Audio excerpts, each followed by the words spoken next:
Commander Zektor stood on the bridge of the massive hegemony warship, Dominion's Edge, his four eyes scanning the blue-green planet that hung in the void before them. His scaled hands gripped the railing as he studied the primitive world that had somehow caught the attention of the High Council. "Initial scans complete, Commander," reported his tactical officer, Velkas, her voice carrying the typical clicking sounds of their species. "The planet designation Earth shows signs of a developing civilization. Technology level appears to be remarkably primitive." Zektor's mandibles clicked in what passed for amusement among the Korthani race. After 3 centuries of conquest across 17 star systems, he had seen countless worlds fall before the might of the hegemony. This small blue world would be no different. "Primitive how?" he asked, though he already suspected the answer. These young species were always the same, barely able to leave their own atmosphere, wielding crude chemical explosives, thinking themselves mighty with their metal projectiles. Velkas consulted her scanning equipment, her secondary arms manipulating the holographic displays with practiced efficiency. "They have achieved basic orbital flight, Commander. Their fastest vessels take months to travel between their own planetary satellites. Their weapons appear to be primarily chemical-based projectiles, what they call bullets and missiles. Some nuclear capability, but limited to surface-to-surface deployment." "Nuclear?" Zektor's interest peaked slightly. Nuclear weapons could be dangerous in large quantities. But most young civilizations never figured out how to weaponize them effectively in space combat. Crude fission devices mostly, a few fusion weapons, but nothing approaching our plasma cannon capabilities. Their largest recorded explosive yield was approximately 50 megatons. Impressive for a primitive species, but hardly a threat to our shield matrices. Zektor nodded. 50 megatons would barely scratch the paint on a hegemony destroyer, let alone a battle cruiser like his own. The Dominion's Edge alone could generate enough firepower to crack a planet's crust. These humans, as the species called themselves, would surrender within hours once they witnessed true military might. "What of their military organization?" Zektor asked, running through his mental checklist.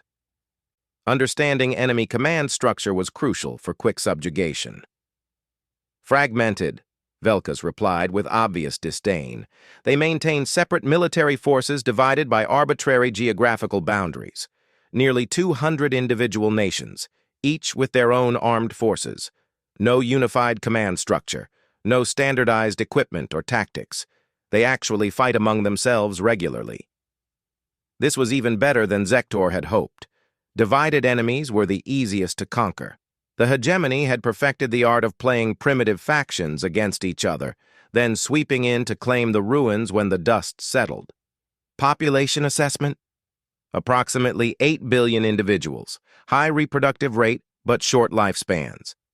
Average individual lifespan appears to be roughly 70 to 80 of their solar cycles. Zektor calculated quickly. With their advanced medical technology, Korthani lived for nearly 3 centuries. These humans were practically mayflies by comparison.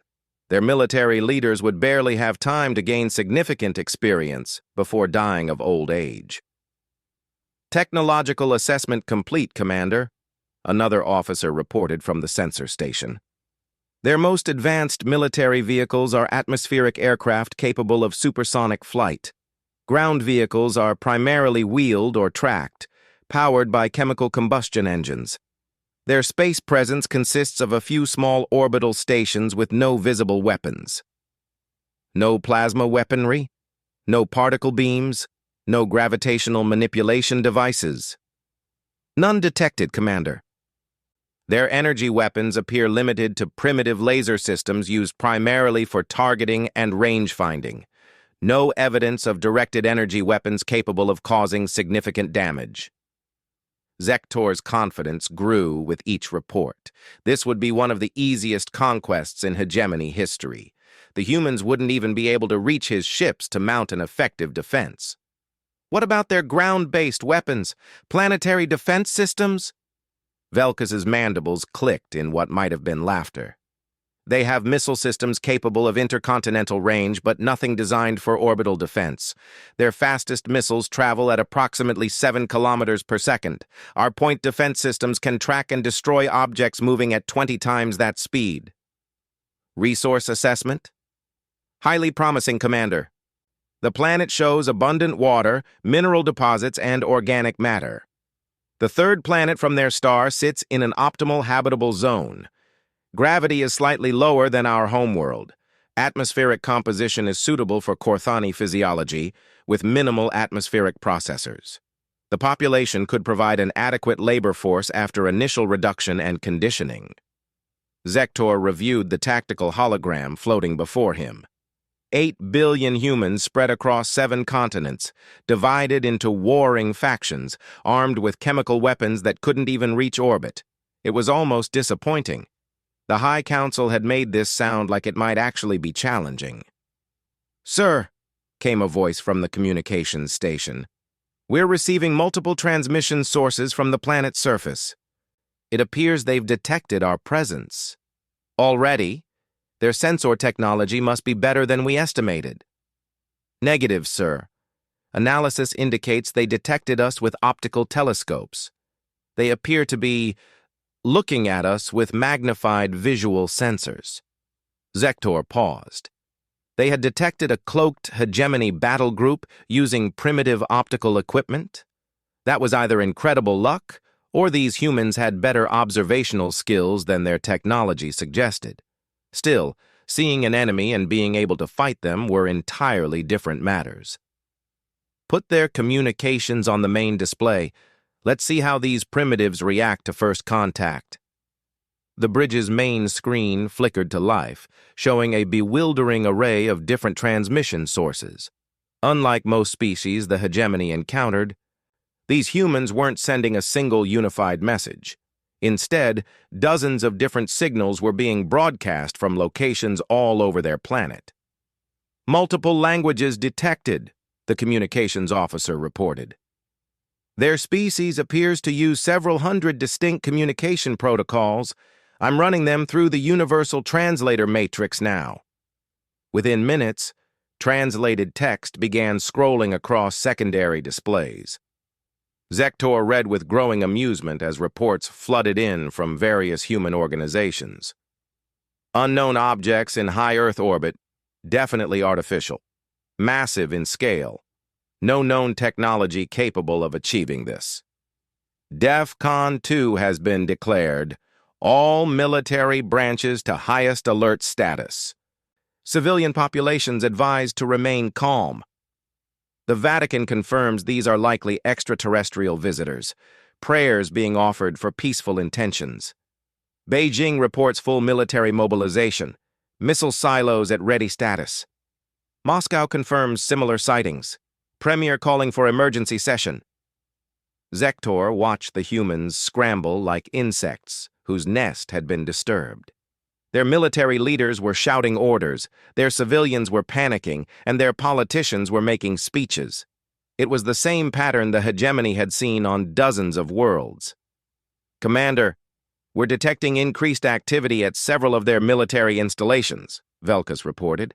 "Multiple missile launches detected. Appears to be reconnaissance rockets, not weapons. They're trying to get a closer look at us." "Let them look," Zektor said with amusement. "Soon they'll see more than they bargained for. How long until the rest of the battle group arrives?" 6 hours, sir. Admiral Thekmore's flagship and the main fleet are completing their final jump calculations now." "Excellent. Begin standard first contact protocol. Open a channel to their largest population centers." The communications array hummed to life, and Zektor stepped forward to address the primitive world below. He had delivered this speech dozens of times before, with minor variations depending on local customs and psychology. "Inhabitants of the third planet of this star system," his voice boomed across every communication frequency the humans used. "I am Commander Zektor of the Corthani hegemony. Your world has been selected for integration into our expanding empire. You have demonstrated sufficient development to serve as a productive addition to hegemony territories. He paused, watching the communication displays as frantic human responses filled their networks. The universal translator was working overtime, converting hundreds of human languages and dialects. Your species will be evaluated for usefulness and assigned appropriate roles within hegemony society. Those who cooperate will be treated with the standard consideration granted to all subject species. Resistance will be dealt with according to standard military protocols. Zektor gestured to his communications officer, who activated the next phase of the standard procedure. To demonstrate the futility of resistance, we will now provide a small demonstration of hegemony military capabilities. All human military forces are advised to withdraw to minimum safe distance from population centers. Target locked, Commander, his weapons officer reported. Uninhabited landmass selected. Minimal ecological impact projection. Fire! A single plasma bolt lanced out from the Dominion's edge, traveling the distance from high orbit to the planet's surface in seconds. It struck an empty section of what the humans called Antarctica, instantly vaporizing several billion tons of ice and creating a crater visible from space. The effect on human communications was immediate and dramatic. Military frequencies exploded with activity as commanders tried to comprehend what they had just witnessed. Civilian networks filled with panic as news of the demonstration spread across their primitive information systems. Impressive reaction time, Velkas observed. Their military is already attempting to coordinate a response. Multiple nations are redirecting their missile systems toward our positions. Zektor laughed, a sound like grinding metal that echoed across the bridge. Let them waste their ammunition. Their chemical rockets can barely reach orbit, much less threaten a ship in high orbit with active defense systems. Sir, we're also detecting some unusual activity from several of their research installations. High-energy signatures that don't match our initial technological assessment. Unusual how? I'm not certain, Commander. Some of their facilities are showing power consumption levels far higher than their apparent technological base should allow. It could be experimental weapons programs, but the energy signatures don't match anything in our database. Zektor considered this briefly, then dismissed it. Young civilizations often had experimental programs that produced more heat than light. The humans were probably panicking and throwing power at whatever desperate schemes their scientists could conceive. Continue monitoring, but don't let it concern you. Even if they have some secret weapons in development, they couldn't have anything ready for deployment in the time we'll give them. Understood, sir. Admiral Thecamore's fleet has begun their final jump sequence. Estimated arrival in 4 hours. Excellent. Once the Admiral arrives with the main invasion force, we can begin proper subjugation procedures. This world will be under hegemony control before their sun sets twice. As Zektor spoke, he had no way of knowing that in hidden bunkers and secret facilities around the globe, human engineers and scientists were working frantically to prepare responses that would challenge everything the Korthani thought they knew about primitive civilizations. In the depths of a mountain in North America, technicians were bringing online weapons systems that had been theoretical just months before. In laboratories beneath the Siberian tundra, exotic matter experiments that had been deemed too dangerous for testing were being accelerated beyond all safety protocols. In underground facilities scattered across 6 continents, humanity's greatest minds were collaborating through quantum-encrypted networks to share technologies that had been carefully hidden from orbital observation. The humans had a saying that Zektor would soon learn. It's not the size of the dog in the fight, it's the size of the fight in the dog. As the first day of contact ended, and the hegemony fleet prepared for what they assumed would be a simple conquest, neither side truly understood what the next few days would bring. The aliens saw only a primitive civilization armed with crude chemical weapons. The humans saw an existential threat requiring every secret weapon and experimental technology they had ever developed. Soon, both sides would discover just how wrong their initial assessments had been. The stage was set for a conflict that would redefine the hegemony's understanding of what it meant to be primitive, and humanity's understanding of what it meant to fight for survival against impossible odds. In the quiet moments before the storm, as human leaders made desperate plans and alien commanders prepared for easy victory, the galaxy held its breath for what would become one of the most shocking military reversals in recorded history. Admiral Techmore materialized on the bridge of his flagship Universal Dominion precisely 4 hours after Commander Zektor's initial contact with the primitive human world. The massive Korthani fleet spread out around him like a steel constellation, 47 vessels of various classes, from nimble destroyers to massive dreadnoughts capable of shattering moons. "Status report," Techmore commanded, his voice carrying the authority of someone who had conquered 12 star systems for the hegemony. "Minimal resistance so far, Admiral," Zektor reported through the communication array. "The humans have attempted several primitive missile attacks, but nothing that even triggered our point defense systems. Their projectiles burn out in atmosphere or fall short of orbital range. Planetary defense assessment? Non-existent in any meaningful sense, sir. They have some orbital stations, but they're clearly research platforms with no visible weapons. A few communication satellites. Nothing that poses any threat to the fleet." Admiral Techmore studied the tactical displays showing the blue world below.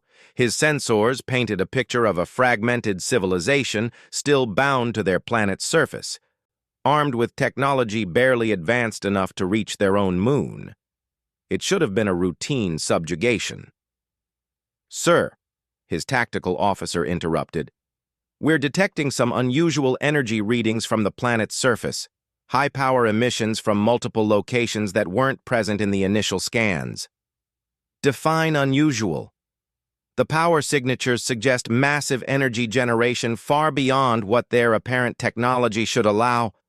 I'm reading output levels comparable to our own fusion reactors, but from facilities we initially assessed as primitive research centers." Techmore frowned. Young civilizations sometimes had experimental power sources, but such massive energy generation usually meant weapons development. Still, weapons meant nothing without delivery systems, and the humans clearly lacked any way to threaten ships in high orbit. "Maintain monitoring, but proceed with standard invasion protocol. Deploy atmospheric entry vehicles for initial landing operations." "Admiral," came an urgent voice from the sensor station, "I'm detecting launch signatures from the planet's surface. Multiple large projectiles achieving orbital trajectory." Finally, some real resistance. Techmore watched with professional interest as his tactical display showed 17 objects rising from various points on the human world, their trails clearly visible against the planet's atmosphere. "Intercept vectors calculated," his weapons officer reported. "Primitive chemical rockets, as expected. Payload unknown, but trajectory indicates they're targeting our outer perimeter ships." "Estimated threat level?" "Minimal, sir." "Even assuming nuclear warheads of maximum theoretical yield for their technology, their explosive potential won't penetrate our shield matrices. Point defense systems ready to intercept if necessary." Techmore decided to let a few through to provide a demonstration of hegemony defensive superiority. The humans needed to understand the futility of their position. Allow 3 projectiles to reach target range. Destroy the others with point defense. Let's show them why their efforts are meaningless. The first wave of human missiles met hegemony point defense systems at extreme range. Particle beams reached out from the alien ships with perfect accuracy, turning 14 of the 17 projectiles into expanding clouds of superheated vapor. The remaining 3 continued on their intercept courses. "Impact in 30 seconds, the tactical officer reported. "Targeting the destroyer, relentless pursuit, and cruisers, iron will, and cosmic terror." Techmore watched with detached interest as the primitive human weapons approached their targets. The ship's energy shields were rated to absorb direct hits from hegemony plasma cannons. Chemical explosives from a species that hadn't even achieved interstellar travel would provide nothing more than entertainment. The first missile reached the destroyer, relentless pursuit. Instead of the expected nuclear explosion, something entirely different happened. The projectile seemed to fold in on itself as it contacted the ship's energy shields, creating a sphere of absolute darkness that expanded to encompass the entire vessel. For 3 seconds, the destroyer simply vanished from all sensors. No energy signature, no mass readings, no electromagnetic emissions of any kind. Then the sphere collapsed, and where the relentless pursuit had been, empty space remained. "What?" Thekmore began, but his words were cut off as the second missile reached the cruiser Iron Will. This time, the weapon didn't create a sphere of darkness. Instead, it released something that looked like liquid starlight, streams of energy that flowed across the cruiser's hull like water, ignoring shields entirely. Within seconds, the massive warship began to change. Its hull plates shifted and twisted, rearranging themselves into impossible configurations. Energy conduits reshaped into geometric patterns that hurt to look at directly. The ship was still there, still intact in some sense, but it was no longer recognizable as a Korthani vessel. "Sir, I'm not reading any life signs from the Iron Will," his sensor officer reported, voice tight with shock. "But I'm also not reading it as destroyed. It's something else now." The third missile struck the cruiser, Cosmic Terror, with results that were somehow worse than the first two. The weapon seemed to pass through the shields without triggering them, then detonated inside the ship's hull. But instead of an explosion, it released what the sensors could only describe as aggressive mathematics. Reality around the cruiser began to behave incorrectly. Light bent in wrong directions. Gravity fluctuated in impossible patterns. The ship's own weapons began firing randomly as its targeting systems tried to lock onto targets that existed in 11 dimensions simultaneously. "Admiral," his communications officer called out, voice barely controlled, "I'm receiving emergency transmissions from the Cosmic Terror. The crew is reporting that the ship's interior geometry no longer makes sense. Corridors lead to places they don't connect to. Rooms are larger inside than outside. Several crew members report being in multiple locations at once." Thekmore stared at his tactical display, where 3 ships that had represented millions of tons of military hardware and thousands of crew members had been eliminated by weapons that shouldn't have existed. These weren't nuclear warheads. These weren't even conventional weapons in any sense he understood. "Analysis," he demanded, his voice sharp with authority that barely concealed growing uncertainty. "Unknown, sir," his science officer responded. "The first weapon appears to have used some form of spatial manipulation technology. The second deployed what I can only describe as programmable matter with reality-altering properties. The third—" He paused, checking his readings multiple times. "The third weapon appears to have weaponized abstract mathematical concepts." "That's impossible." "Yes, sir. According to our understanding of physics, it is impossible, which makes our current situation somewhat problematic." Before Thekmore could respond, his sensor station erupted with new alerts. "Admiral, detecting massive power buildup from the planet's surface. Energy readings are off the scale, higher than our most powerful fusion reactors. Sources appear to be underground installations that weren't visible in initial scans." "Underground installations. Multiple facilities." "Sir, deep underground, heavily shielded, and apparently active. I'm reading at least 40 separate locations worldwide showing similar energy signatures." Thekmore felt the first cold touch of genuine concern. A species that could hide massive underground installations from hegemony sensors, deploy weapons that ignored conventional physics, and generate power levels comparable to interstellar civilizations was not the primitive culture they had been led to expect. "Sir!" The communications officer's voice was urgent. "Receiving transmission from the planet, audio and visual." put it through." The main screen flickered to life, showing a human figure seated in what appeared to be a command center. The being looked deceptively fragile compared to the imposing bulk of a Korthani warrior, but there was something in its eyes that made Thekmor uncomfortable. "Greetings, Admiral Thekmor," the human said, somehow knowing his name and rank. "I am General Sarah Chen, speaking on behalf of the United Earth Defense Consortium. We appreciate your demonstration earlier. Please accept our response demonstration in the spirit it was intended." "How do you know my identity?" "Oh, we've been listening to your communications since you arrived. Your encryption algorithms are quite sophisticated by the standards of most civilizations, but we've had quantum computers for several decades now. Breaking your codes was a pleasant exercise for our university students." Thekmor felt his confidence faltering. Hegemony communication encryption had never been broken by any species they'd encountered. The mathematical principles involved required computational power that should have been beyond any single-planet civilization. "Your weapons," he said carefully, "they are not consistent with our assessment of your technological development." "Your assessment was based on what we allowed you to observe," General Chen replied with what humans apparently considered a smile, though it didn't reach her eyes. "We've found it useful to maintain the appearance of primitive development while pursuing more interesting research in private." "Such as?" "Weaponized physics primarily, some exotic matter research, a bit of dimensional engineering, typical human hobbies." This was impossible. The general was describing research that even the hegemony's most advanced scientists considered theoretical at best. No single world civilization could achieve such breakthroughs without centuries of interstellar collaboration and resource sharing.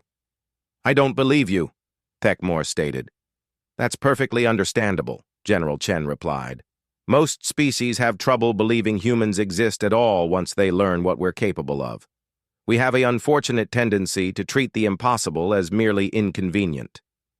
"Your 3 ships were fortunate," Thekmor said, trying to regain his mental footing.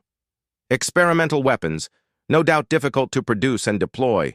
You cannot have many such devices." "Oh, those weren't our experimental weapons," General Chen corrected. "Those were our defensive screening rounds. We use them to test whether enemy shields can block esoteric physics. Yours couldn't. Which is helpful intelligence for planning our actual attack." "Actual attack?" "Admiral, you dropped out of faster-than-light travel 4 hours ago with 47 ships carrying what our sensors indicate is approximately 1.5 million hostile aliens armed with plasma weapons and kinetic bombardment systems. You destroyed several square kilometers of Antarctica to demonstrate your hostile intentions. You announced plans to enslave our species." The human paused, and when she continued, her voice carried a cold finality that made Thekmor's combat instincts scream warnings. "Did you honestly believe we would limit ourselves to a polite response?" Before Thekmor could reply, his tactical officer shouted an urgent warning. "Admiral, massive energy discharge from planet surface. Multiple targeting beams painting the fleet. Evasive maneuvers, all ships scatter formation." "Sir, the targeting beams are moving with us. They're predicting our course corrections." "How is that possible?" "Unknown, sir. The beams appear to be using some form of temporal analysis. They're targeting where we're going to be, not where we are." General Chen's voice continued from the speakers, calm and conversational despite the growing chaos on Thekmor's bridge. "The interesting thing about humans, Admiral, is that we never really developed a sense of proportion. When faced with a problem, we don't ask, what's the reasonable response? We ask, what's the most thorough response possible? It's a species-wide character flaw that has served us surprisingly well."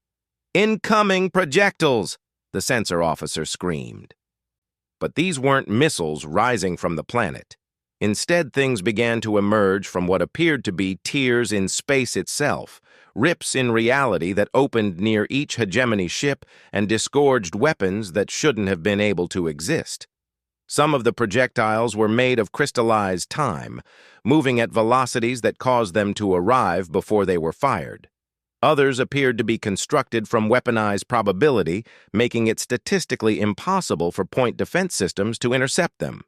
A few seemed to be built from compressed physics, warping space-time around them so severely that they dragged their targets into alternate dimensions where different natural laws applied. "Point defense systems are not responding," his weapons officer reported. "The projectiles are. They're not behaving like physical objects." "How do we fight weapons that ignore physics?" "I don't know, sir." Techmore watched in growing horror as his carefully assembled battle fleet, the pride of the hegemony's military might, was systematically dismantled by weapons that operated according to principles that shouldn't have existed. Ships didn't explode so much as they ceased to make sense. Reality bent and twisted around them until they simply stopped being ships and became something else entirely. "Admiral," General Chen's voice continued, still perfectly calm, "we should probably mention that this is still just our initial response. We generally prefer to start with subtle demonstrations before moving to our more enthusiastic options." "More enthusiastic?" "Oh, yes. The weapons we're currently using were developed by our university physics departments as academic exercises. Our military research divisions have been working on much more interesting projects." Techmore's mind reeled as he tried to process what he was hearing. The weapons destroying his fleet were academic exercises, created by students. "What?" he began, then stopped, as another section of his fleet simply vanished into what appeared to be a hole in mathematics itself. "What are you?" General Chen's expression grew thoughtful. "That's actually a very good question, Admiral. Most species ask us that eventually. The best answer we've come up with is that we're the universe's way of testing whether the laws of physics are really as absolute as everyone thinks they are." She paused, watching as another hegemony vessel was transformed into a geometric impossibility by something that appeared to be a weaponized paradox. "So far, we're winning." Admiral Techmore floated in the escape pod, watching through the small viewport as his flagship Universal Dominion folded itself into an origami crane made of living metal and exotic matter. Around him, the scattered remains of what had been the hegemony's most powerful battle fleet drifted through space in forms that defied classification. Some ships had been converted into mathematical equations that somehow maintained physical mass. Others had been transformed into abstract concepts with surprisingly effective weapons systems. The destroyer, Endless Might, was now a small temporal loop that continued to explode and reform every 3 seconds, trapped in a cycle that would apparently continue until the heat death of the universe. His communication system crackled to life with General Chen's voice, somehow reaching him despite the fact that his pod's transmitter had been converted into what appeared to be a haiku about the futility of conquest. "Admiral, we're tracking your escape pod. Please don't be alarmed by our response ships. They're piloted by humans, so they're probably going to do something unnecessarily dramatic when they arrive." As if summoned by her words, something materialized near his pod that made Techmore's mind struggle to process what he was seeing. It was clearly a spacecraft of some kind, but it seemed to be built from crystallized concepts rather than matter. The hull appeared to be made of hardened mathematics, with what looked like weaponized poetry integrated into the engine design. The human ship opened a communication channel, and a voice speaking perfect Corthani greeted him. "This is Captain Maria Rodriguez of the interdimensional defense ship, Probability's Edge. Admiral Techmore, you're requested to come aboard for a demonstration of why attacking Earth is generally considered poor judgment by species with functioning survival instincts." Techmore had no choice but to comply. His pod was drawn into the human ship through what appeared to be a docking bay constructed from folded space-time. As he emerged from his escape pod, he found himself face to face with creatures he had dismissed as primitive just hours before. Captain Rodriguez was smaller than any Corthani warrior, standing barely half his height. But there was something about her presence that made his combat instincts quiet. Behind her stood other humans, each somehow radiating a confidence that seemed entirely disproportionate to their physical appearance. "Welcome aboard, Admiral," Captain Rodriguez said with the same unsettling human smile. "General Chen thought you might like to see what we've been working on while you were planning our enslavement." She led him through corridors that hurt to look at directly, where the walls seemed to extend infinitely in directions that didn't technically exist. Other human crew members nodded politely as they passed, as if escorting captured alien admirals through impossible architecture was a routine part of their duties. "Your weapons," Thekmor said, struggling to maintain some semblance of military dignity. "They violate fundamental laws of physics." "Oh, absolutely," Captain Rodriguez agreed cheerfully. "We're really big on violating fundamental laws. It's kind of our species' hobby. We started with the fundamental laws of logic, moved on to mathematics, and eventually worked our way up to physics. Next, we're planning to violate the fundamental laws of politeness by asking the universe some really inappropriate questions." They arrived at what appeared to be an observation deck, though the viewport showed things that Thekmor's brain refused to accept as real. Instead of the normal star field, he could see layers of reality stacked like transparent sheets, with different versions of space and time visible in each layer. "This is our Combat Operations Center," Captain Rodriguez explained. "From here, we can coordinate attacks across multiple dimensions simultaneously. It's surprisingly effective against species that limit themselves to existing in only 3 spatial dimensions." "How is any of this possible?" Thekmor demanded. "Well, that's an interesting story," the captain replied. "See, humans have this characteristic that most species find alarming. We don't accept impossible as an answer. When we run up against the limits of physics, we don't stop and respect those limits. We ask, okay, but what if we just ignored them?" A new voice joined the conversation as General Chen materialized on the deck. Literally materialized, stepping out of what appeared to be a crack in the air itself. "Admiral," she said with evident satisfaction, "I trust Captain Rodriguez is taking good care of you?" "Your entire civilization is impossible," Thekmor stated. "Yes, we get that a lot," General Chen replied. "Most species go through the same stages when they encounter us. First denial, then anger, then bargaining, then depression, and finally acceptance. You seem to be progressing through them unusually quickly. What do you want from me?" "Nothing from you specifically," General Chen said, "but we do have some things to show your government. Captain Rodriguez, please bring up the strategic display." The observation deck transformed into a 3-dimensional map, showing not just local space, but what appeared to be the entire hegemony territory. Thekmor recognized star systems he had conquered, worlds that had fallen to Corthani might, the very heart of their empire.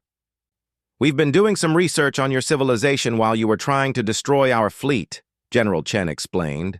"Turns out you've been quite busy over the past few centuries. 17 star systems conquered, 43 species enslaved, hundreds of billions of individuals killed or displaced." Red markers appeared throughout the holographic display, showing hegemony military bases, fleet positions, and command centers. There were so many markers that Thekmor realized the humans had somehow mapped their entire military infrastructure. "How did you gather this intelligence?" "Oh, we sent some scouts," Captain Rodriguez said casually.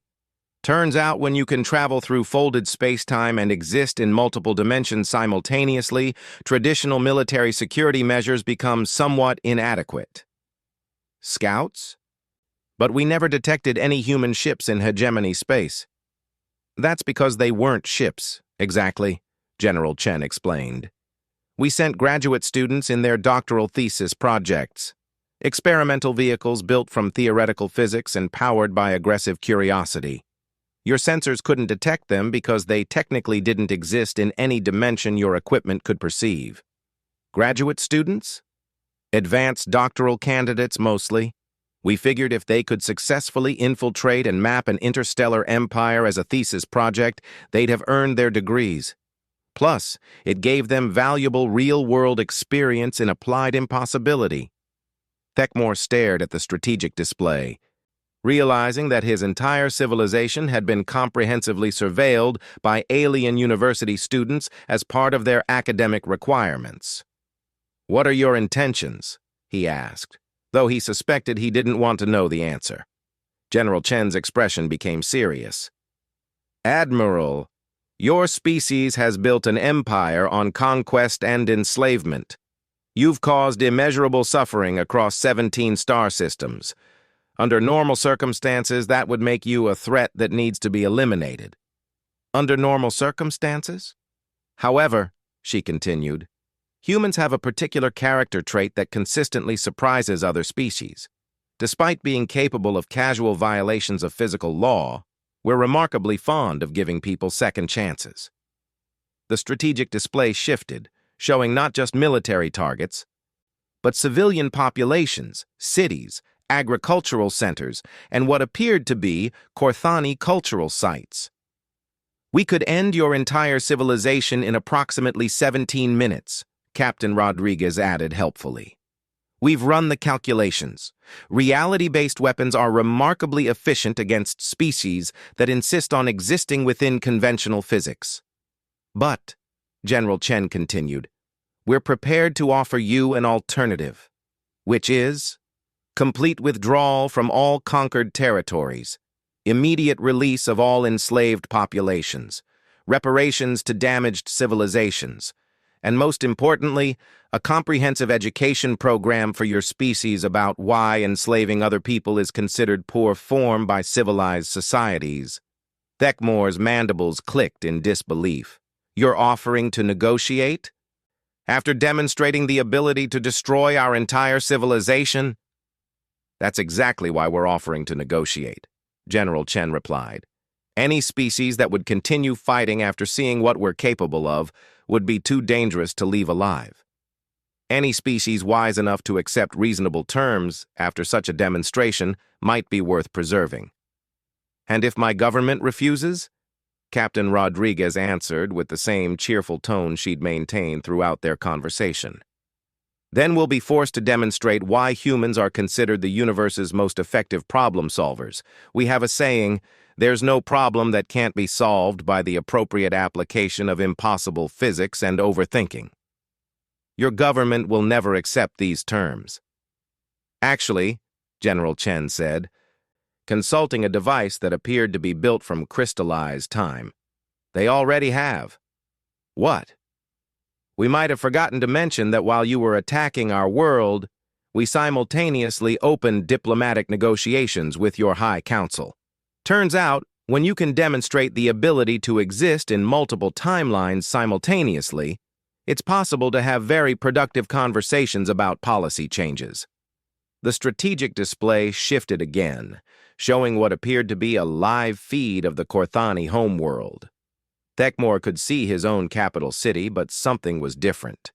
Instead of the familiar military installations, he saw construction projects, medical facilities being built, and what appeared to be educational centers. "The High Council agreed to our terms approximately 3 hours ago. Local time," General Chen explained. "They were surprisingly reasonable once we explained the alternative. Turns out most civilizations become much more diplomatic when you demonstrate that their concept of impossible is a minor inconvenience to you." This cannot be real. "Admiral, let me share with you the most important thing we've learned about humans," Captain Rodriguez said, her tone becoming unexpectedly gentle. "We don't conquer other species because we don't need to. When you can casually restructure reality to solve problems, traditional military objectives become somewhat irrelevant. What we want," General Chen added, "is for the universe to be a better place. Conquest and enslavement make it a worse place. So we stop conquest and enslavement when we encounter it. Not through conquest ourselves, but through making continued conquest impossible for the aggressors. Thekmor looked around the impossible ship, piloted by impossible creatures who had just casually ended his civilization's 1,000-year expansion through what they described as routine problem-solving. "What happens to me?" "You get to go home," General Chen said simply. "Your species is going to need experienced military leaders for the transition to a peaceful civilization. The enslaved populations will need protection during their liberation. The conquered worlds will need security during reconstruction. You're not going to execute me for my crimes?" "Admiral, humans learned long ago that revenge is much less satisfying than redemption. You spent your career following the orders of a militaristic government that valued conquest above civilization. Now you'll have the opportunity to follow different orders from a government that values civilization above conquest." "And if I refuse?" Captain Rodriguez and General Chen exchanged a look that somehow conveyed entire conversations. "Then you'll continue to refuse, we suppose," Captain Rodriguez said. "Free will is kind of important to us. We won't force you to change, but we will prevent you from harming others, which means you'll spend the rest of your life in a very comfortable prison that exists in a pocket dimension where the concept of escape has been temporarily suspended for legal reasons. Or," General Chen added, "you could help us build something better than what your empire was. Turns out former conquerors often make excellent peacekeepers, once they understand what they were really fighting for." As Thekmor considered his options, he realized that he was face to face with a species that had somehow achieved the ultimate military victory. They had made continued war impossible, while maintaining principles that made them worth surrendering to. Hours later, as his shuttle approached the Korthani home world to begin the most difficult conversation in his species' history, Thekmor reflected on the day that had changed everything. The hegemony had underestimated human weapons, human technology, human intelligence, and human capability. But most importantly, they had underestimated human character, a species that could casually violate the laws of physics but chose to use that power to build rather than destroy, to educate rather than dominate, to offer redemption rather than revenge. As his shuttle touched down on the landing pad of the capital that was already beginning its transformation from a military stronghold to a center of learning and cooperation, Thektor realized that humanity had taught his species the most important lesson in the universe. True strength wasn't measured by the ability to destroy your enemies, but by the wisdom to transform them into allies. The hegemony had learned the hard way that when you threaten a species capable of weaponizing impossibility itself, you don't just face defeat. You face the possibility of something far more challenging than destruction. You face the possibility of being forced to become better than you were. And for the first time in his long military career, Admiral Thekmor found himself looking forward to that challenge. The Vakari war fleet emerged from hyperspace with the confidence of a species that had never known defeat. High Commander Zendar watched the small blue world spinning peacefully in the void, completely unaware that its fate had already been decided by the Galactic Council 3 months ago. "Long-range scans complete, Commander," his aide reported, multiple arms working efficiently across the control panels. "Planet designation Earth contains approximately 8 billion inhabitants. Technology level classified as primitive chemical propulsion with limited nuclear capability." Zendar nodded with satisfaction. The Vakari had conquered 47 worlds in their expansion across this sector of the galaxy. Each time, the pattern was identical. Primitive species with crude weapons, divided into feuding nations, completely unprepared for coordinated assault by a superior civilization. "Military assessment?" he asked, though the answer was always predictable. "Standard primitive configuration, sir. Multiple small national military forces using projectile weapons, chemical explosives, and atmospheric aircraft. No unified planetary defense system. No orbital weapon platforms. Their most advanced vessels appear to be chemical-fueled rockets, that barely reach their own satellite network. Nuclear weapons? Confirmed, but limited deployment capability. Their delivery systems are crude intercontinental ballistic missiles with predictable trajectories. Our defensive matrices can intercept anything they possess. Zendar studied the tactical display showing Earth's military installations. Scattered bases across 7 continents. Each nation maintaining separate command structures, no coordination between forces. It was the same weakness the Vrakari had exploited on every world they'd claimed. Population centers? Concentrated urban areas with high civilian density. Standard pattern for primitive species. Their largest cities contain millions of individuals with minimal defensive infrastructure. Perfect. The usual strategy, then. Demonstrate overwhelming force against military targets. Demand surrender of civilian leadership. Begin integration protocols. The aide hesitated slightly.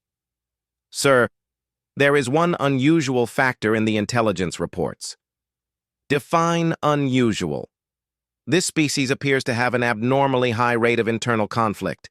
Their historical records show nearly continuous warfare for the past several thousand years. They fight each other constantly, using increasingly sophisticated methods. Zendar considered this briefly. Species that fought among themselves were often easier to conquer. Their military forces were designed to fight equals, not superior technology. Their tactics would be primitive, focused on ground combat between similar forces rather than asymmetric defense against overwhelming odds. All the better. Internal conflict means their forces are scattered, their tactics predictable, and their unity questionable. Begin standard assault pattern. Target their primary military installations for demonstration strikes. The first wave of Rakari fighters swept down through Earth's atmosphere like metallic angels of destruction. Their plasma cannons locked onto the largest military bases, preparing to deliver the psychological shock that would break the human will to resist. The response was immediate and completely unexpected. Instead of the panicked retreat or futile conventional counterattack the Vrakari anticipated, the humans did something no species had ever tried before. They ignored the fighters entirely and opened fire on empty sky. Commander, detecting massive artillery barrage from planetary surface, his tactical officer reported with confusion. But they're not targeting our aircraft. They're firing at nothing, random coordinates in atmosphere and low orbit. Defective targeting systems? Zendar suggested, though something about the pattern bothered him. Unknown, sir. The firing pattern appears deliberate but makes no tactical sense. They're shooting at areas our fighters will be in approximately 30 seconds. Zendar felt the first cold touch of uncertainty. Will be? His answer came as the first Vrakari fighter flew directly into a cloud of explosive fragments that had been placed in its path with mathematical precision. The pilot had been following standard evasive patterns, executing maneuvers that were unpredictable to anyone who didn't understand atmospheric combat doctrine. But somehow, the humans had predicted exactly where the evasive maneuvers would take the fighter. How did they know our flight path? Impossible to determine, sir. Our pilots were following random evasive protocols. Random protocols that we've used successfully for 300 years, Zendar muttered, watching as more fighters flew into perfectly timed explosive traps. Protocols that become predictable if someone studies them long enough. The human artillery wasn't trying to hit moving targets. Instead, they were placing explosions exactly where Vrakari doctrine said fighters should go when evading surface fire. Every evasive maneuver the pilots executed took them directly into another perfectly positioned barrage. Sir, we're losing fighters at an unacceptable rate. Request permission to alter attack pattern. Granted. Execute random approach vectors, ignore standard doctrine. But when the Vrakari pilots abandoned their proven tactics, things became worse instead of better. The human defensive fire shifted immediately, adapting to the new approach patterns with frightening speed. It was as if they were learning Vrakari capabilities in real time and adjusting their responses. Commander, The humans appear to be using predictive firing solutions based on real-time analysis of our flight capabilities. They're not trying to hit us where we are. They're calculating where we'll be based on our aircraft performance characteristics. Zendar studied the tactical display with growing unease. This wasn't the response of a primitive species. This was the response of a military force that understood the mathematics of three-dimensional combat better than civilizations with centuries of spaceflight experience. What about their own aircraft? Are they engaging our fighters directly? Negative, sir. Their atmospheric fighters are maintaining distance and... This is strange, sir. They're not trying to engage our aircraft at all. They're attacking our landing ships. Landing ships? But the landing ships are still in orbit. Yes. Sir, the human aircraft are firing missiles at orbital targets while still in atmosphere, which should be impossible with their technology.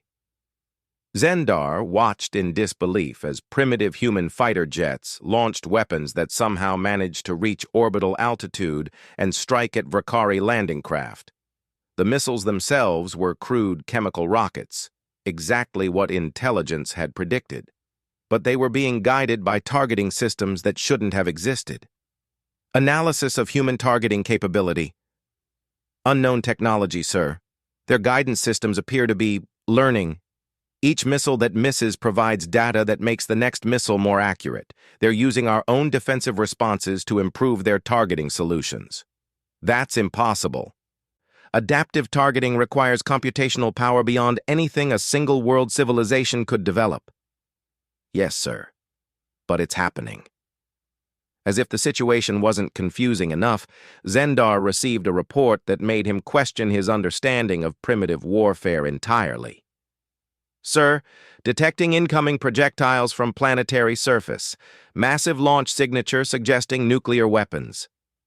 Finally, something that made sense. Nuclear weapons were the standard desperate response of primitive civilizations. Large, crude devices with predictable trajectories that defensive systems could easily intercept. Intercept and destroy standard protocols. But when the Vakari defensive systems engaged the incoming missiles, they discovered something that challenged everything they thought they knew about human capabilities. The nuclear weapons were decoys. Hidden within each massive missile were hundreds of smaller projectiles, each following a different trajectory, each carrying a different type of warhead. Sir, the nuclear signatures were fake. The missiles are deploying some kind of multiple independent targeting system. I'm reading kinetic penetrators, electromagnetic pulse devices, chemical dispersal systems, and something I can't identify. Unknown warhead types. The unknown projectiles don't match any weapon signature in our database. They appear to be improvised devices. Each one is unique. Zendar watched his orbital defensive network struggle to cope with hundreds of incoming projectiles, each requiring a different interception strategy. Kinetic weapons needed direct destruction. EMP devices had to be stopped at sufficient distance to prevent electromagnetic interference. The chemical dispersal systems released unknown compounds that seemed designed to interfere with Vakari technology in ways that suggested humans understood alien engineering principles. But the improvised weapons were the most troubling. Each one seemed designed to exploit a specific vulnerability in Vakari defensive systems. Some released clouds of metallic particles that confused targeting sensors. Others generated electromagnetic fields that disrupted communication networks. A few appeared to be nothing more than containers of liquid that somehow caused Vakari hull materials to become brittle and crack. Sir, how could they know our defensive capabilities well enough to design specific countermeasures? They couldn't, Zendar replied, but his certainty was cracking. Unless they've been preparing for this exact scenario, studying our technology, planning countermeasures before we arrived. But how could they study our technology? This is first contact. Zendar considered the implications. a species that could predict enemy tactics, adapt their responses in real time, and deploy weapons specifically designed to counter technologies they'd never encountered before. This wasn't primitive defense. This was sophisticated military planning by a species that understood asymmetric warfare better than civilizations with millennia of experience. "Sir, receiving communication from the planet's surface." "Put it through."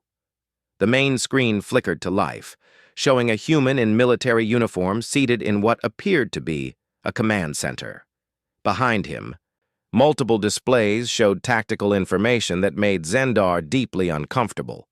The humans were tracking every Vrakari ship, monitoring communication frequencies, and apparently analyzing Vrakari technology in real time. "Greetings," the human said in perfectly pronounced Vrakari. "I am General Martinez, commanding the Integrated Earth Defense Force. We've been expecting you." "Expecting us?"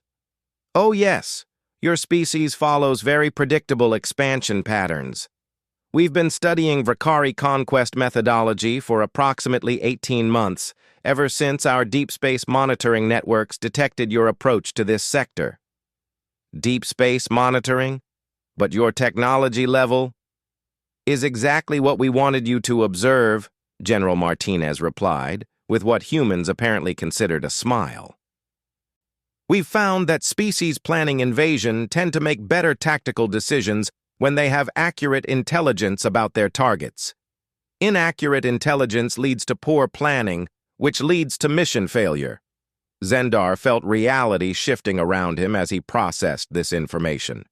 "You intentionally provided false intelligence about your capabilities?" "Not false, incomplete. Everything your scouts observed was accurate. Chemical rockets, projectile weapons, nuclear devices, fragmented military commands. All true. We simply didn't include information about technologies we preferred to keep confidential, such as quantum computational networks, predictive targeting systems, adaptive materials engineering, real-time battlefield intelligence processing, basically, everything we developed specifically for fighting species with superior individual technology but inferior tactical adaptation." General Martinez gestured to the displays behind him, which showed detailed schematics of Vrakari ships, weapons, and defensive systems. "The interesting thing about humans, Commander Zendar, is that we've been fighting each other continuously for thousands of years. Every weapon, every tactic, every strategy has been tested in actual combat against opponents who were trying just as hard to kill us as we were to kill them."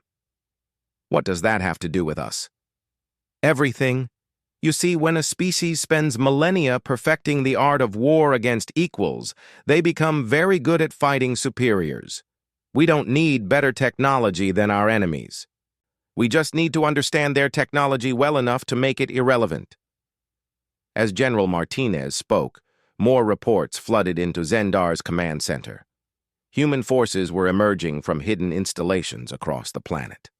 Not the scattered national armies intelligence had reported, but coordinated military units equipped with weapons that seemed specifically designed to counter Vrakari advantages. "Sir," his tactical officer reported, detecting massive troop movements worldwide. The humans appear to have unified command structure hidden beneath their apparent political divisions." "Unified command?" "Yes, sir. Analysis indicates the separate national militaries were a deception. They've been operating as a single integrated force while maintaining the appearance of division." On the screen, General Martinez nodded as if he could hear their conversation. 500 years of global warfare taught us that unity wins conflicts, but apparent division confuses enemies. So we learned to appear divided while remaining unified, to seem weak while growing strong, to look primitive while developing capabilities that most species never imagine." "What do you want?" Zendar asked, though he suspected he already knew the answer. "What we've wanted from the beginning, Commander, for you to leave, Earth is not available for conquest, colonization, or integration into your empire. We suggest you find a different planet to threaten. And if we refuse? General Martinez's expression became less friendly. Then you'll discover why humans are the only species in this galaxy that considers warfare a form of problem-solving rather than a method of dominance. As if to emphasize his point, alarms began sounding throughout Zendar's ship as human weapons found their targets with increasing accuracy. The proud Vrakari war fleet, which had never met serious resistance, was being systematically disabled by a species they had dismissed as primitive. The cost of underestimating human weapons was becoming clear, and it was higher than any Vrakari commander had imagined possible. High Commander Zendar stared at his tactical displays in growing horror as the true scope of the human deception became clear. What had begun as a simple conquest was turning into a nightmare of miscalculation and technological surprise. "Status report," he demanded, though each update brought worse news than the last. 23 fighters destroyed, sir. 41 landing craft disabled. The humans are targeting our ships with weapons that shouldn't exist according to our intelligence assessments. Define shouldn't exist. His weapons analyst brought up a holographic display showing the wreckage of a Vrakari destroyer. This ship was destroyed by what appears to be a magnetic acceleration weapon fired from the planet's surface. The projectile achieved velocity sufficient to penetrate our armor despite being made of primitive materials. Magnetic acceleration? Essentially a railgun, sir, but scaled to planetary defense dimensions. The projectile was a simple iron rod, but it was accelerated to nearly 10% of light speed. At that velocity, even primitive materials become devastatingly effective. Zendar examined the analysis with disbelief. A species that used chemical rockets had somehow built magnetic acceleration systems capable of launching projectiles at relativistic speeds. Nothing in their intelligence reports had suggested such capability. "Sir, incoming transmission from Admiral Theknor's battle group. They're reporting similar resistance from the opposite side of the planet." "Similar how?" "Different weapons, but equally effective. The humans appear to have customized their defensive systems for each approach vector. Admiral Theknor's forces are facing guided plasma weapons that track our ships through evasive maneuvers." "Guided plasma? That's impossible. Plasma cannot maintain cohesion over interplanetary distances." "According to our understanding, yes, sir. But the humans appear to have developed plasma containment technology that allows sustained guidance. Their plasma bolts are following our ships through hyperspace micro-jumps." This was getting worse by the moment. Hyperspace tracking required computational processing power that most civilizations didn't achieve until they had spread across multiple star systems. A single-world species shouldn't have been capable of such sophistication. "Sir, General Martinez is requesting another communication." "Put him through." The human general appeared on screen again, but this time his background showed something that made Zendar's blood freeze. Behind Martinez, massive displays showed not just Earth's defensive positions, but detailed maps of the entire Vrakari fleet. Every ship, every weapon system, every tactical formation was laid out with perfect accuracy. "Commander Zendar," Martinez said pleasantly, "I hope you're beginning to understand the situation more clearly now. How are you tracking our entire fleet? Our ships are equipped with the most advanced stealth systems in the galaxy." "Oh, your stealth systems are quite impressive," Martinez agreed. "Unfortunately for you, we've been tracking them since you entered this solar system. Turns out, when you know what to look for, even the most sophisticated cloaking technology leaves detectable signatures." "What kind of signatures?" "Gravitational distortions, electromagnetic field disruptions, quantum vacuum fluctuations. Your ships might be invisible to most sensors, but they can't hide from reality itself. We've been mapping gravitational anomalies for decades, specifically to detect cloaked vessels." Martinez gestured to his displays, where real-time positions of every Vakari ship were marked with disturbing precision. We know where you are, where you're going, and what you're planning to do when you get there, which makes defensive planning significantly easier. Impossible. Gravitational detection requires sensor arrays the size of star systems. Normally, yes. But humans have a particular talent for making impossible things work through creative engineering. We don't build sensor arrays the size of star systems. We turn entire planets into sensor arrays. The implications hit Zendar like a physical blow. You turned your entire world into a sensor platform? Not just our world.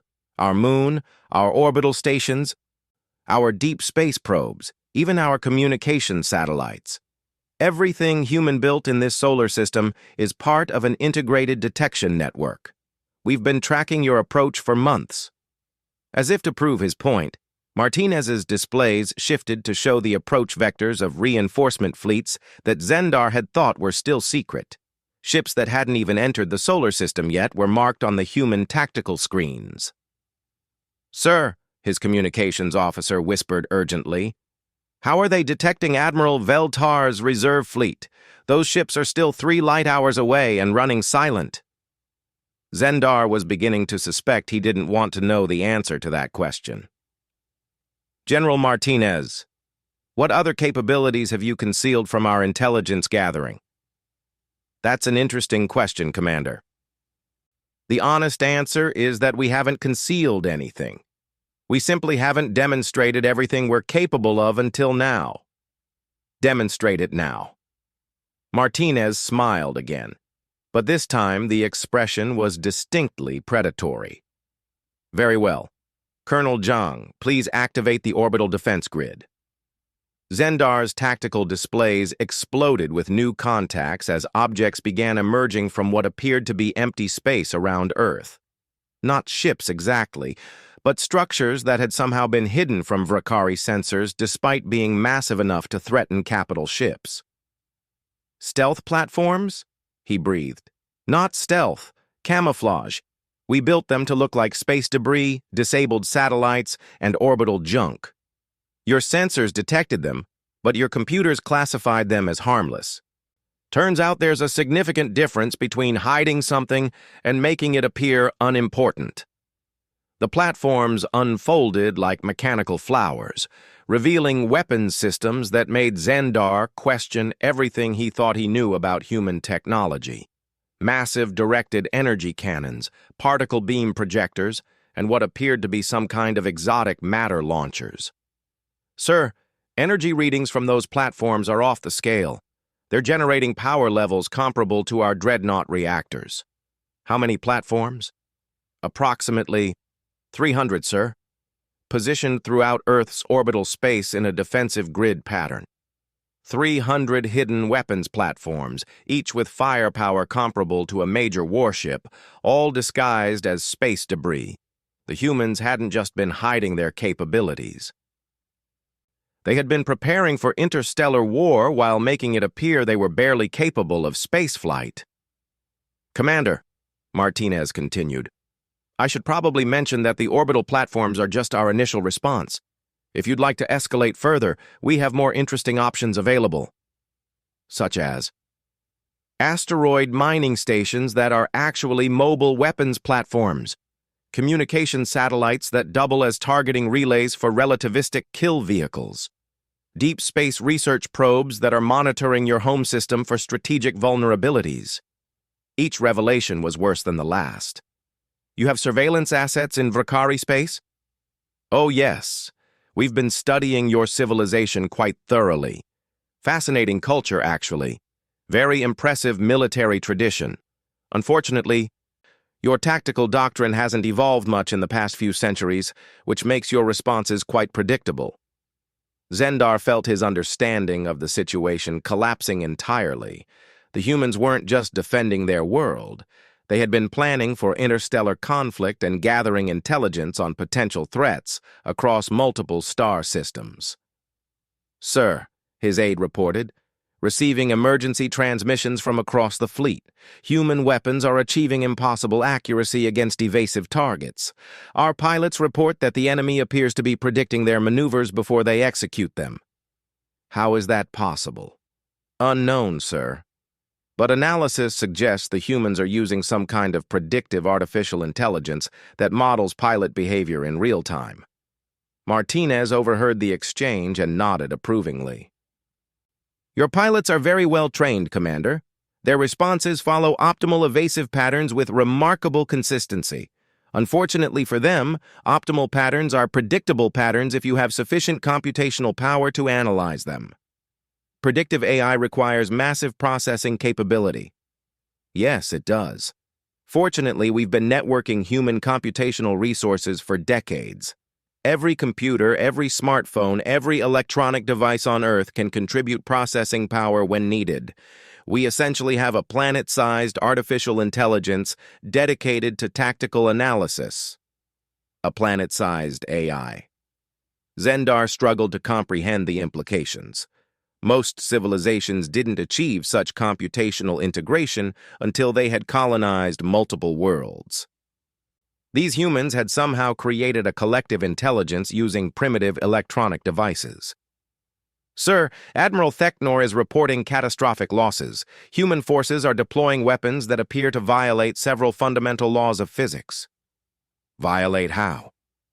Energy weapons that become more powerful the longer they're fired, projectiles that somehow gain velocity after launch, explosive devices that seem to draw energy from vacuum itself. That's impossible. Yes, sir, but it's happening. Martinez's expression became almost apologetic. Commander, I should explain something about human scientific development. We don't accept impossible as a limitation.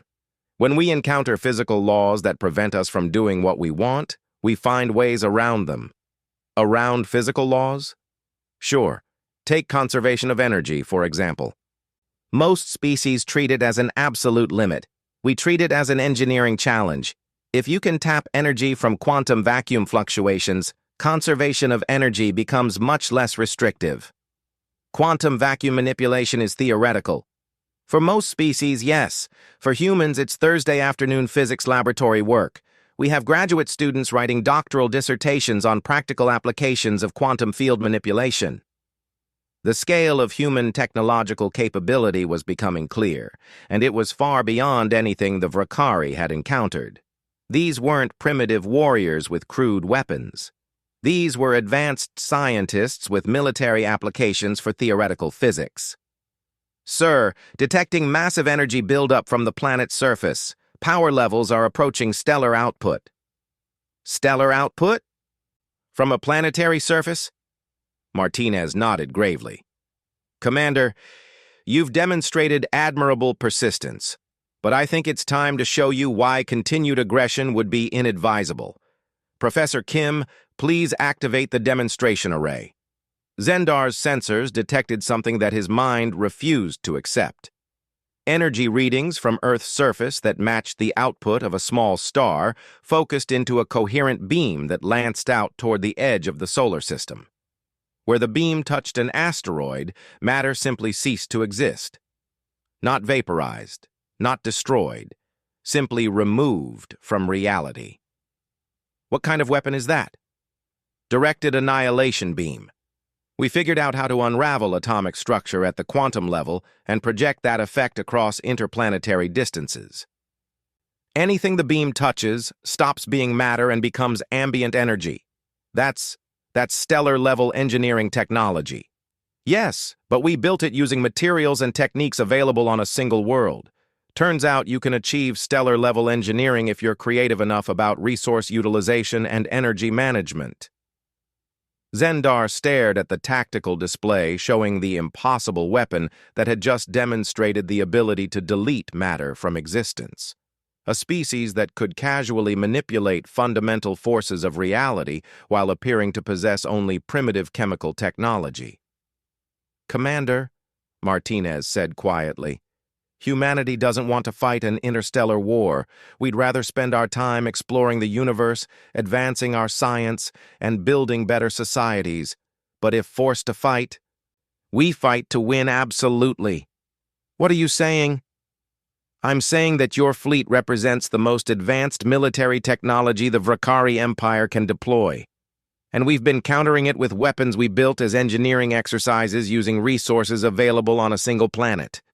Martinez paused, letting the implications sink in. What do you think would happen if we decided to build actual military technology using the resources of an entire solar system? For the first time in his military career, High Commander Zendar found himself contemplating the possibility of surrender. Not tactical withdrawal or strategic repositioning, but complete capitulation to a species he had dismissed as primitive just hours before. The humans had demonstrated that their apparent weakness was a carefully constructed deception hiding capabilities that challenged the Vrakari understanding of what was possible for a single-world civilization. And the most terrifying part was that they were still describing their current weapons as demonstrations and exercises rather than serious military hardware. If this was what humans could accomplish as an academic exercise, Zendar didn't want to discover what they were capable of when they were actually trying. High Commander Zendar floated in his command chair, surrounded by tactical displays that painted a picture of military catastrophe beyond his worst nightmares. The Vrakari fleet that had entered the Earth system with absolute confidence was now scattered, damaged, and completely outmaneuvered by an enemy that shouldn't have existed. "Final fleet status," he requested, though he dreaded the answer. 60% casualties, sir. Most remaining ships have sustained significant damage. All landing operations have been suspended due to impossibly effective surface-to-orbit fire. "Casualties from primitive weapons," Zendar muttered. "Sir, with respect, I don't think we can classify human weapons as primitive anymore." Through the main display, General Martinez appeared once again, but this time his demeanor had shifted from polite diplomacy to something much more serious. Behind him, the tactical screens showed real-time tracking of not just the local Vrakari fleet, but military assets across the entire Vrakari Empire. "Commander Zendar," Martinez began, "I believe it's time for complete honesty between our species. More human surprises? More human capabilities that we've chosen not to use yet. You see, everything we've shown you so far represents our defensive systems. We haven't actually begun offensive operations." Zendar felt his stomach drop. Defensive systems? The weapons that had destroyed his fleet were purely defensive? "Sir," his intelligence officer reported urgently, "detecting launch signatures from multiple locations across Earth's surface. Massive energy signatures, but trajectory analysis indicates the launches are not targeting our fleet." "Not targeting us? Then what are they targeting?" Martinez answered before Zendar could ask. "Commander, we're launching interdiction missions to your forward staging bases. Turns out when you can manipulate matter at the quantum level, interstellar travel becomes significantly easier than most species realize." On the tactical display, human spacecraft became visible as they dropped their stealth systems. These weren't the crude chemical rockets that Vrakari intelligence had reported. These were vessels that seemed to bend space around themselves, moving at velocities that should have been impossible for any technology. "FTL-capable ships?" Zendar breathed. "Oh yes, we achieved faster-than-light travel about 6 months after we realized interstellar invasion was a possibility. Turns out if you can manipulate quantum vacuum energy, you can also manipulate space-time geometry. 6 months? Most civilizations require centuries to develop FTL technology. Most civilizations don't have 8 billion minds working on the same problem simultaneously. When humans focus on a challenge, we tend to solve it rather quickly." The human ships were disappearing from sensors as they entered what appeared to be artificially generated hyperspace windows. Wherever they were going, they were traveling faster than anything in the Vrakari arsenal could follow. Sir, his communications officer reported with panic in his voice. Receiving emergency transmissions from Vrakari High Command. Our forward bases in the Kepler sector are under attack by unknown forces. Unknown forces? The attack craft appear to be human in origin, sir, but they're using weapons that are unmistakably human, but operating on principles our scientists don't understand. General Martinez nodded confirmation. We're conducting surgical strikes against your military infrastructure, Commander. Nothing permanent. We're not interested in conquest. We're simply demonstrating that your empire's military capabilities are insufficient to protect your own territory from a species you considered primitive. Zendar watched in horror as reports flooded in from across Vrakari space. Human forces were appearing at strategic locations throughout the Empire, striking key military installations with weapons that seemed to rewrite local physics. Bases that had been considered impregnable were being neutralized by small human task forces operating with impossible effectiveness. How are you coordinating attacks across interstellar distances in real time? Quantum entanglement communication networks. We've had instantaneous communication across any distance for about 3 years now, very useful for coordinating multi-front operations. Sir, another aide reported, the humans appear to have infiltrated our command networks. They're broadcasting messages directly to our military commanders. What kind of messages? Instructions for surrender, sir. Complete tactical analysis showing the futility of continued resistance. And detailed intelligence about our homeworld's defensive capabilities. Martinez confirmed this with a slight nod. Commander, your species has been very thorough in documenting your military capabilities in your own databases. Very convenient for operational planning. You infiltrated our computer systems? Not infiltrated, understood. Once you grasp the mathematical foundations of consciousness and information processing, accessing digital networks becomes a matter of applied quantum mechanics rather than traditional hacking. The mathematical foundations of consciousness? Sure. Consciousness is just information processing with recursive self-awareness. Once you understand how to model that mathematically, you can interface directly with any information system, biological or digital. Zendar realized he was receiving reports of something that challenged his understanding of reality itself. The humans weren't just technologically advanced. They were operating on scientific principles that redefined what was possible.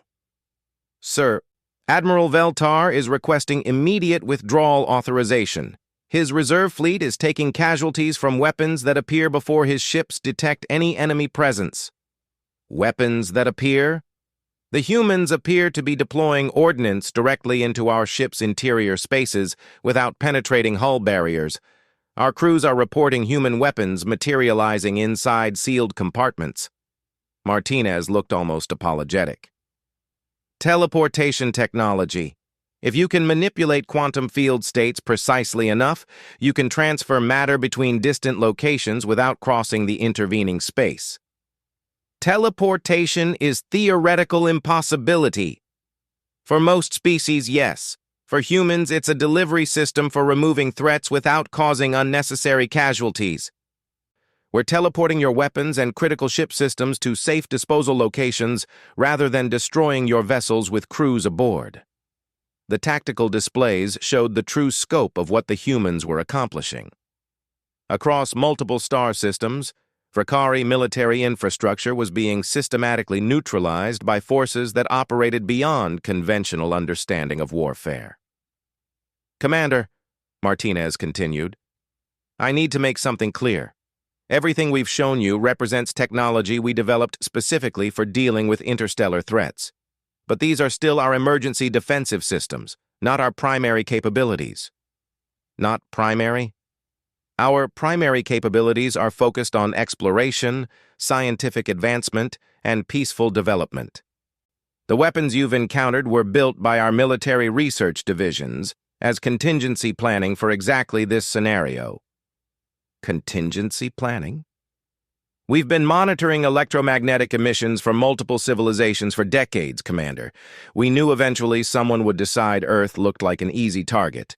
So we prepared. Martinez gestured to displays showing not just local space, but what appeared to be detailed maps of the entire local galactic sector, with the territories of dozens of civilizations marked and analyzed. We've been studying every military civilization within 50 light years, analyzing their technologies, understanding their tactics, and developing countermeasures.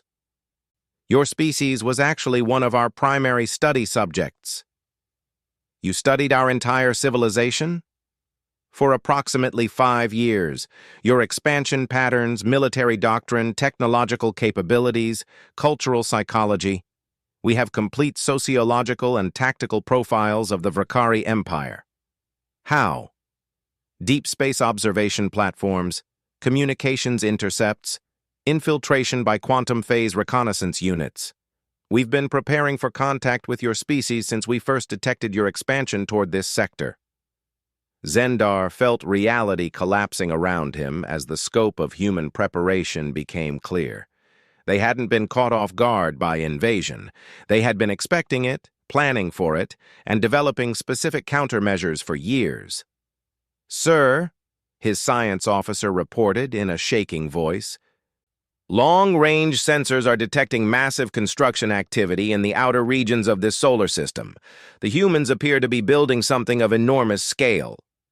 Define enormous.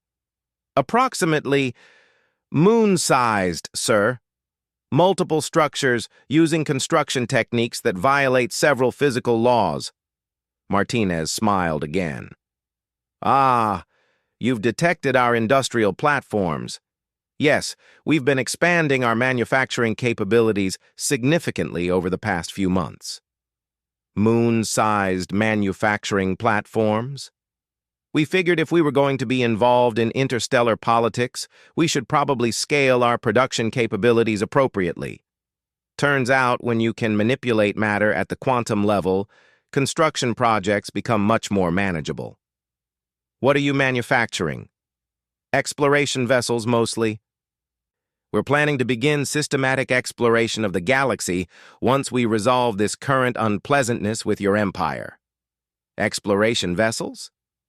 Ships designed for deep space exploration, scientific research, and peaceful contact with other civilizations. Some of them are quite large. We're planning to explore some very distant regions of the galaxy.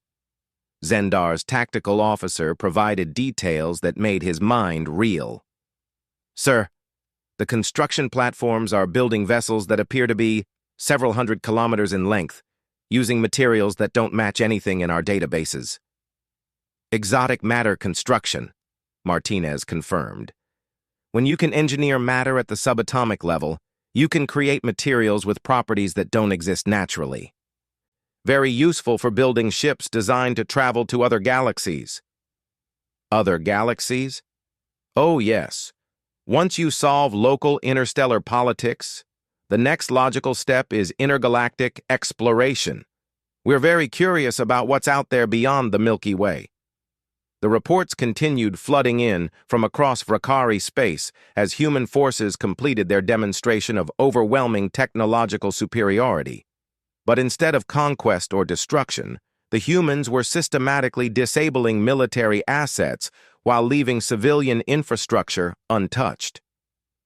"Commander," Martinez said, his tone becoming more serious, "the time has come for your species to make a fundamental decision. You can continue attempting military action against a civilization that clearly outmatches you in every technological category. Or you can accept that Earth is not available for conquest and redirect your expansion toward uninhabited systems. And if we choose to continue fighting, then you'll discover what human military technology looks like when we're actually trying to win a war rather than trying to avoid one. Everything you've seen so far was designed to demonstrate capability while minimizing casualties." Martinez paused, his expression becoming genuinely regretful. "Commander, humans don't enjoy warfare. We're much more interested in exploration, scientific advancement, and building better civilizations. But we've learned over thousands of years that sometimes peace can only be preserved by making war too costly for aggressors to continue. What are you proposing?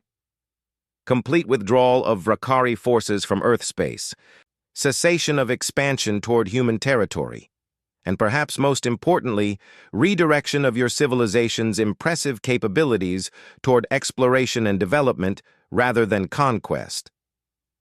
The High Council will never accept these terms. Actually, Martinez said with another of his unsettling smiles, they already have. We've been conducting parallel negotiations with your leadership for the past several hours. Turns out when you can demonstrate the ability to neutralize an entire empire's military infrastructure simultaneously, political leaders become remarkably receptive to diplomatic solutions. Zendar's communications officer confirmed this with obvious shock. Sir, receiving transmission from High Command. The Council has authorized complete withdrawal and formal diplomatic relations with the human government. Diplomatic relations. Yes, sir. Apparently the humans have offered to share certain technologies in exchange for peaceful coexistence and mutual scientific cooperation. Martinez nodded. Your species has developed some fascinating innovations in plasma dynamics and gravitational manipulation. We'd be very interested in collaborative research projects, if your people are willing. You're offering to share technology with us? Of course. Scientific advancement benefits everyone. The only reason we developed military applications was to ensure we had the option of peaceful cooperation rather than forced subjugation. As Zendar processed this information, he realized that the humans had achieved something unprecedented in galactic politics. They had simultaneously demonstrated overwhelming military superiority while offering genuine partnership to their would-be conquerors. Sir, his aide reported, human vessels are approaching our position. They appear to be rescue ships. Rescue ships? Martinez smiled warmly. Commander, you have wounded crew members and damaged ships. We'd like to offer medical assistance and engineering support to help get your people home safely. Why would you help us after we tried to invade your world? Because helping people is what civilized species do, regardless of politics. Your crew members followed orders from their government. That doesn't make them responsible for those orders. As human rescue ships approached with medical teams and engineering specialists, Zendar found himself confronting a truth that challenged everything he thought he knew about power, warfare, and civilization. The humans had demonstrated that true strength wasn't measured by the ability to destroy enemies, but by the wisdom to transform them into allies. They had achieved the ultimate victory, not just military supremacy, but moral authority that made continued conflict impossible. Hours later, as Rakari ships limped home under human escort toward a future of peaceful cooperation rather than continued conquest, Zendar reflected on the cost of underestimating human capabilities. The price hadn't been paid in destroyed ships or lost lives. The price had been paid in shattered assumptions about what was possible when a species decided that impossible was just another word for not yet achieved. The humans had shown them the cost of underestimating human weapons, and that cost was having to rebuild everything they thought they knew about the universe.